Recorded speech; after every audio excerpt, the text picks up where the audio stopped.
Chen. And I'm Ricky Suda. And welcome back to our weekly talk show, Woke Wednesdays.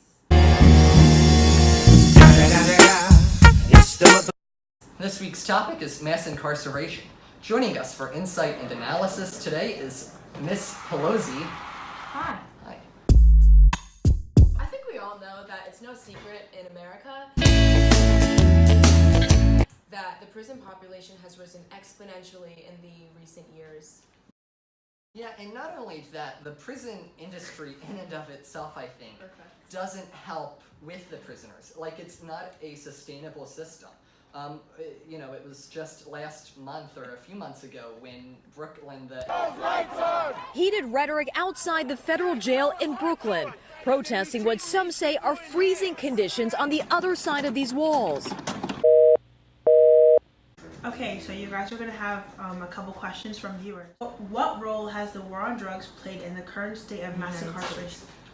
I think this whole idea that the war on drugs is meant to help people and to get them better is just such a false idea.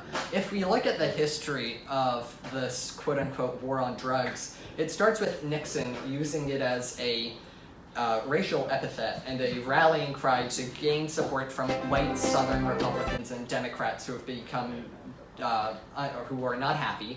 And then it transferred into Reagan putting it into actual policy that attacked and went after people of color in inner cities disproportionately.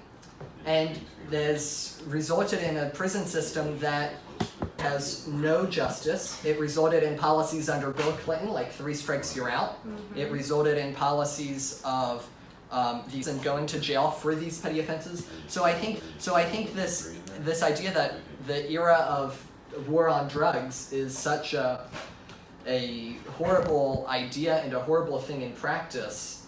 What forces have been the driving trend toward privatizing our prisons, and what has been its major impact? We'll start with Vic this time, Ms. Pelosi.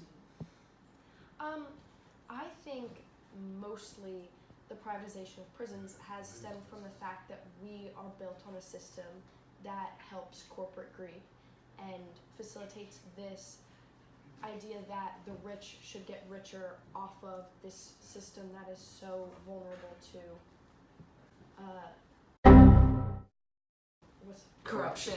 And basically the rich are getting richer off of other people's backs that are in prison, and it's just the fact that it's based, like Miss Pelosi said, off of corporate greed, and because this greed is so much and they only care about money, they don't care about the lives that it's affecting while in prison. Yeah, I think, in America we have this idea that we have to make the most amount of money, we have to live the American dream. Live that American dream of, having the most amount of money, having the nicest house, having the nicest car. And what that leads to is this unchecked form of capitalism, right? Mm-hmm. Capitalism unleashed. And when capitalism is unleashed, I think the results of that on poor people across racial bounds, but especially people of color, poor people of color, I think the results of that are threatening and scary.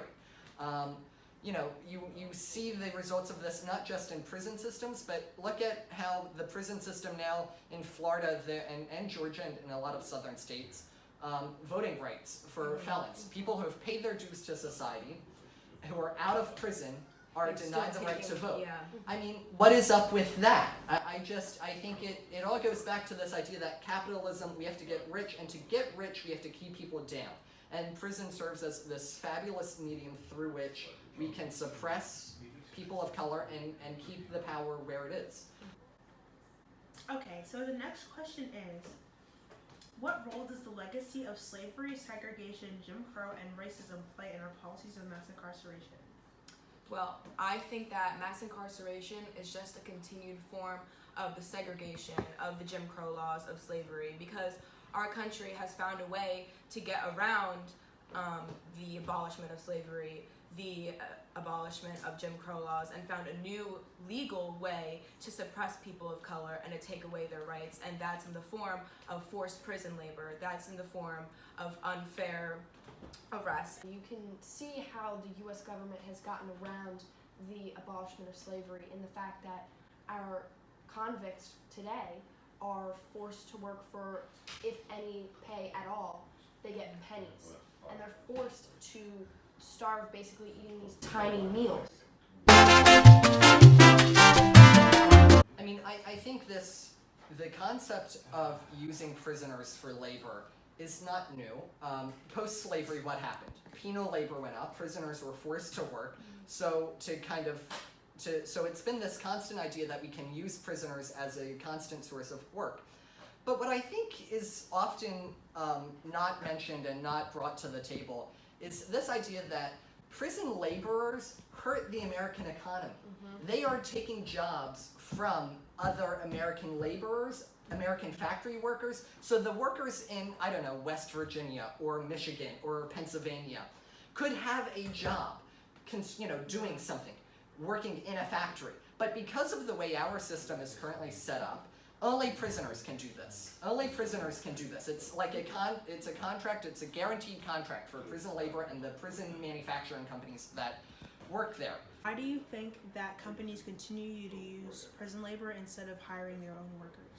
I mean, I think it's cheaper. Cheap labor, it's cheap yeah. labor, and it's government sanctioned. I know. It's, we talk about, child labor in other countries, but we're doing pretty much the exact same thing in our country when we send, 20-year-old boys, 20-year-old girls to prison for petty offenses, and they have to work crazy long hours for no pay and for no food. I mean, it doesn't get more unjust than that. And exactly, like, if you're going to send people who have committed crimes to a prison where they're forced under these terrible conditions and treated as basically subhuman, how are we supposed to let them recover or reform them in any way to make them a better person in society? Yeah, I feel like society puts all these people into prisons but makes no effort after they're released to help rehabilitate them back into society, help them fill their role back in. They just provide no assistance whatsoever. They kind of release them into the dark. That's such a great point. This idea that we just put them in jail, we do nothing with them, and then we just send them back out there. Well, you wonder why recidivism is so high.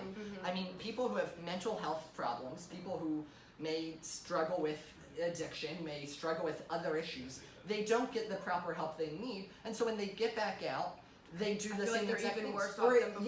Yeah. And then the cycle is perpetuated and it continues, and that's how mass incarceration has just festered over these years, because we fail to address these issues, we fail to fix these problems, and then the corruption just keeps on going. And the really sad thing about it is this whole thing came about for political gain. Nixon and Reagan and Clinton manipulated it so that they would win politically. And I think that's where, as a country, we should say, this isn't right. We shouldn't mess with people. So many people after their to play into these ideas of, the black man is a criminal myth. To play into this idea that, black men are lazy. To win, I just think is so wrong and has caused so many problems, and it's so incredibly disheartening, especially in a time of society where we are currently, with a rise in anti-Semitism, a rise in white supremacist activity. I think it all ties into this system, this idea that who's in power has to maintain their power, and everyone else shouldn't. Everyone else. Who cares about screwed. everyone else? Yeah. Well, everyone, that wraps up this week's discussion about mass incarceration. I think that we'll continue talking about this issue. It's very prevalent in today's society. Keep this discussion going, and we can hopefully solve these issues. Join us next time On next Woke Wednesday.